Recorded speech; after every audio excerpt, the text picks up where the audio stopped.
Hello and welcome to Midlander Gaming and Happy New Year, and I hope you had a good Christmas. This is the first recording of 2024 on the 1st of January. So let's maybe, I won't do one every day, do 364, that'd be nice. But let's try and do them a bit more regular than the last month or so. Just struggling for motivation. Got a few other hobbies and they keep interfering and getting in the way of things, unfortunately. But I just thought we'd do an update for the start of the year. It's only a small update, but it is Waterloo based, and I think the majority of the channel subscribers and viewers are into the Waterloo items. So I thought I'd just do a little bit of an update. I've tried to make up some scenery. The weather's not been great lately for priming and priming sprues and miniatures and things, so I've had to just get some done when I can. But for the scenery, I decided to just have a quick start on that. It's not finished, but I thought I'd just give a little 5-minute video to show you how I've done it so far. I'm going for a fast and an easy solution, which you'll see in the images, just to get some terrain on the board, and something that in time, when I've got more time, I can start adding to with some extra touches of weathering and other effects.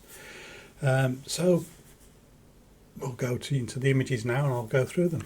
Okay, so this is the Sarissa Precision terrain sets, the Waterloo, the Haye Saint set. Got it free with the British starter set when I went up to Warlord Games in Nottingham.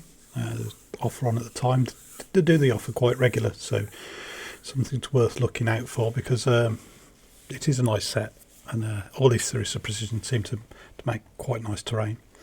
So there you can see it's not many sheets, to be fair. It's quite surprising how big a terrain piece it makes from just a few sheets. But you get some MDF sheet, and you get some of this. It's kind of like a carbon card, a couple of carbon card sheets as well, quite a thick card, quite messy on your fingers, and with MDF as well, it's quite a smelly thing, so you might get complaints from your other half or things like that while you're making this MDF terrain. I quite often do, but they're good kits. So there we are. As you can see the kit, as you can see, they're all painted up there by I guess the studio painters. What I've noticed is I've seen the 15mm and the 28mm seem to have slightly different colour schemes, so I'm not sure which is correct. So I'm not too fussed. So I've just kind of followed one, or I will follow one which feels right. So here it is mid build, so it goes together really, really well, to be honest.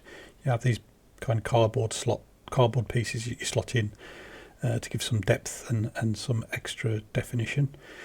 Now I originally started using PVA glue to build the sections, and it goes together really well. However, as the build progressed, especially with the roofs, the PVA glue it's not an instant bond, so this roof would just keep collapsing and falling apart.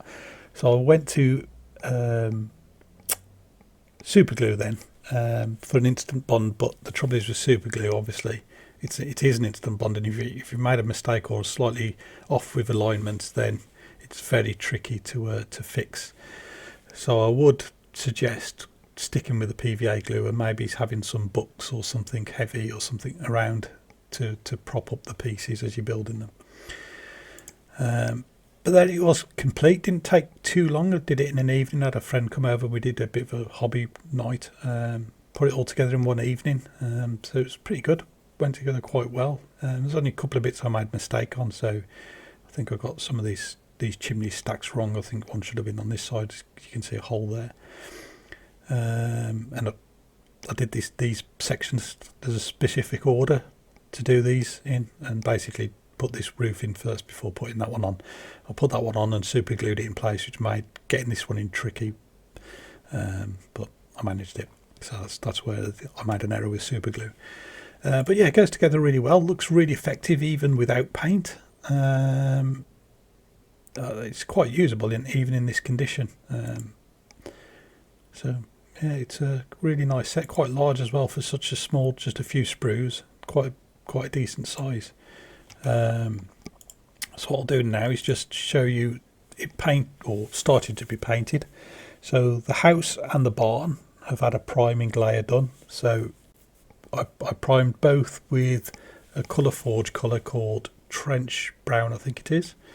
So do the roof and the house in this colour, and then for the house and brickwork I go over just with a white, just a general white. It's cheap automotive spray I use, just to give like a kind of a masonry paint look. And then I've started using contrast paints to fill in doors and brickwork. So I'll continue that across all this barn as well, and then I'll prime these sections up. Sorry, that was my phone going off. Prime these sections up as well, to suit, so just play this. But yeah, contrast paints and the prime, and it was painted that house up really fast. So I'll get the rest done just to this kind of gaming standard, and it'll be ready for games. In time I'll do some more for weathering, add some like water streaks and staining and things like that. But for now, with the lack of time and things, I think this will be good enough when it's on a green grassy board.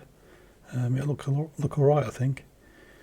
So yeah, really good kits. I've got some more kits to make, so I'll show you those when I make them. Pretty much all the terrain pieces for Waterloo. So my friend Paul bought all the other terrain pieces. So we've got the church and some huge farm sets. I can't wait to build them because they're absolutely massive. But yeah, there we go.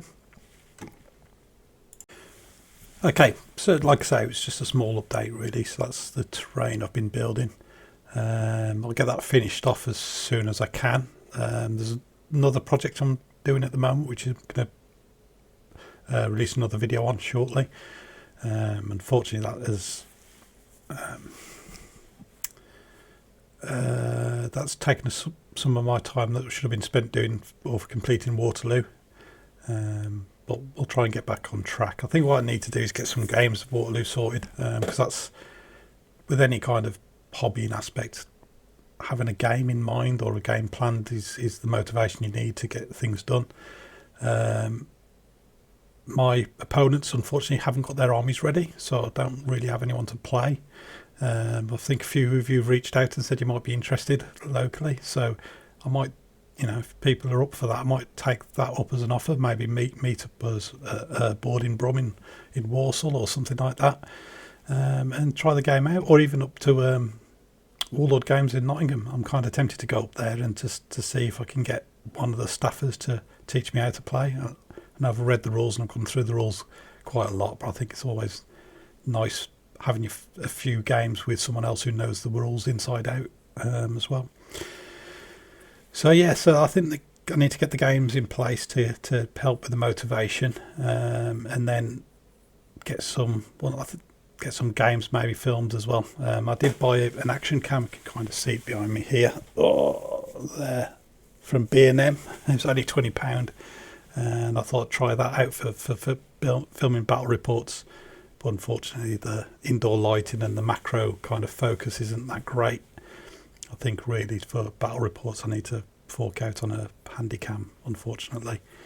So for now I'll have to try and use phones. But anyway, there we are. That's a little bit of an update. Again, Happy New Year to everyone. I hope you're all well. I hope you had a nice break, if you did have one. I hope you're not working too hard if you didn't. And I hope all your own hobbying's coming on a lot quicker than mine. So catch you in the next one. See you again soon. Bye bye.